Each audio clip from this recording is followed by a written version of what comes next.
this, which is our second update for Unit 4. We are now finishing Unit 4 and moving into Unit 5. Again, for those of you that are on Units 1, 2, or 3, take these weekly updates and think about some of the things that are going on, but feel free to continue at your own pace. I will point out a few things from this unit and some of the activity breaks and assignments that are going on right now. So we had an activity around questions for playtesting, and I'll call out a few interesting examples from there. One was Ratafra, who had a series of questions for his game about learning Spanish vocabulary.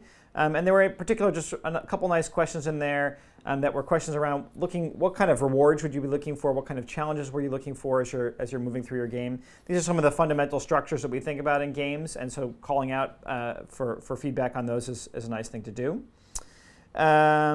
There was a recruiting game where I was being recruited to be a junior ice cream tester from Melina Piero, which was a nice game, actually a nice concept, which was sort of a web-based game, sort of not using a game engine, just using sort of a typical web app, but it was nicely executed. And there was an open-ended question there: did you learn something new? It's nice sometimes to be able to think about questions that you might ask where participants might offer you something that you hadn't thought about, something that you hadn't thought about designing into your game, or maybe that you designed and that you weren't even aware of. So nice to have some of those more open-ended questions. Not exclusively, but definitely to include some of those.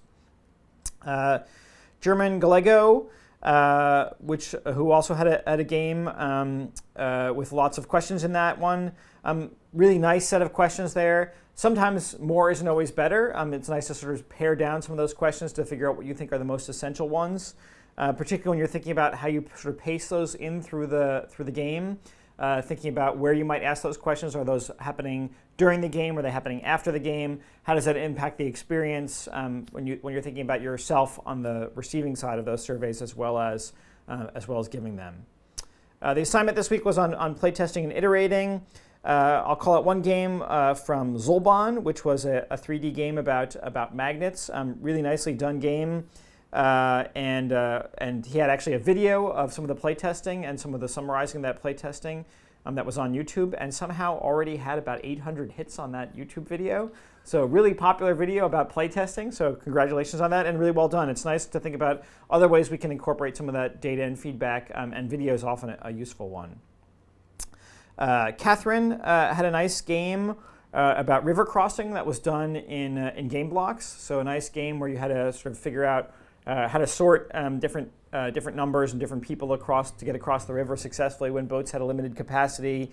Really nice game done in Game Blocks that sort of shows the depth of that. And some of the feedback in the forums also shows the iteration that went on. So original design of the game, presentation of the game, and then people in the forums gave feedback, and there were subsequent changes to the game. So that's exactly what we'd like to see. We also see Robert Modlipta, who had a very large testing group that we saw. 275 people in his testing group, from people about a language learning game. And if you have access to these kinds of audiences, that's great. If you don't, what's really interesting is to see other people that do and think about how those evaluations change and how that feedback changes when you have a small group. You might be playtesting with 2, 3, or 4, or 5 people versus having 275 people. And think about when each of those has some sort of purpose and some sort of function. Again, more isn't always better. When you have access to that, it's a great thing to take advantage of, and to see the way that people took advantage of that. A couple other notes. So a lot of you have been using the assignment forums as a place to actually looking for testers. We've now created a separate forum that's looking for testers. But because it's now a separate forum, we also recommend, please, if you're looking for testers, please also visit that forum to actually be a tester as well. That's a way we can sort of keep that alive and dynamic.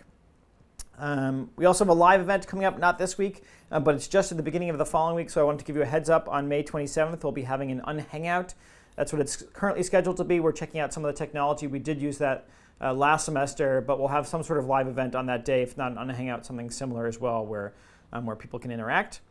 And then we're looking forward to this coming unit, Unit 5, which is beginning on assessment and classroom integration. So you'll be seeing me there, and I'll be seeing you online.